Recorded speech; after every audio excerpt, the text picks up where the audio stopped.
What's going on, folks?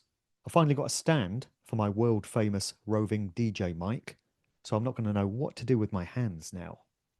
Anyway, this is a very unusual video announcement and not one I ever expected to be making because it concerns the reinstatement of my original YouTube channel.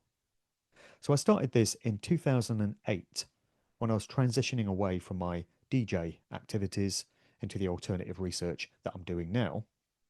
And in 2020, by which point I had hundreds of videos loaded up on that channel, it got taken down.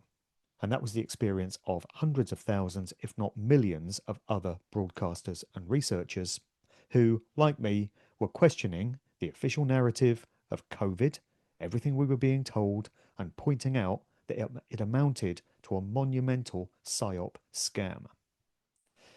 A phenomenon that's been happening in recent weeks, and a big shout to Lance at Rise Above Live for pointing this out to me, is that so many of us who were asking those questions and paying the price for it by getting deplatformed and having all sorts of other things happen to us in our lives as well. I mean, I've been contacted by so many people that have said they lost their families, they lost relationships, they lost their jobs, their businesses as a result of speaking out and asking questions.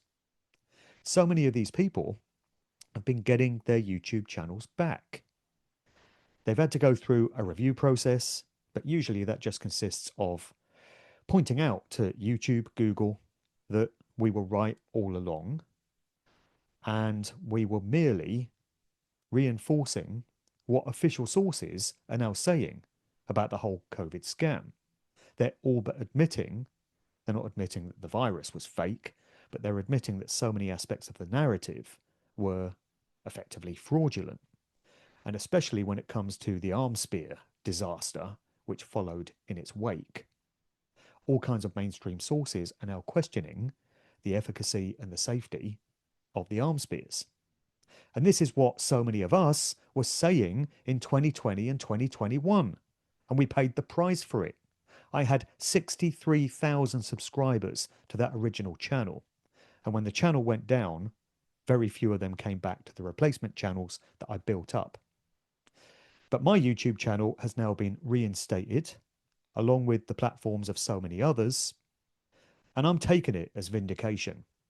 I'm taking it as an admission that we were correct all along. We can ask ourselves why we're being allowed to get those platforms back now. I suspect it's part of some wider agenda.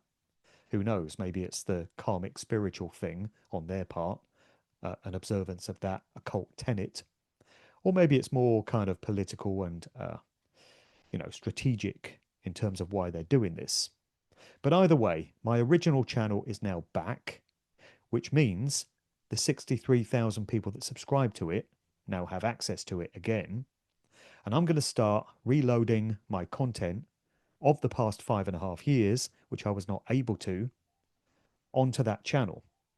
So all of that archive stuff is going to go up, and my new videos are also going to be loaded to that channel. So you can access it via the link in the notes below. You might be watching this one on my newest YouTube channel, but I would urge everyone to go over to that original platform to watch all my future videos from this point forward. You might also be watching this on BitChute, Odyssey, Rumble, or some other platform, in which case, if you want to keep up to date with me on YouTube, as I say, below is the link. So who knows what has led to this, but either way, the channel is back and I fully intend to utilize it now that I've got this platform at my disposal. So this is confirmation that that has taken place, and I hope to see as many of you as possible back over on that original channel, which should never have been taken down in the first place. Cheers.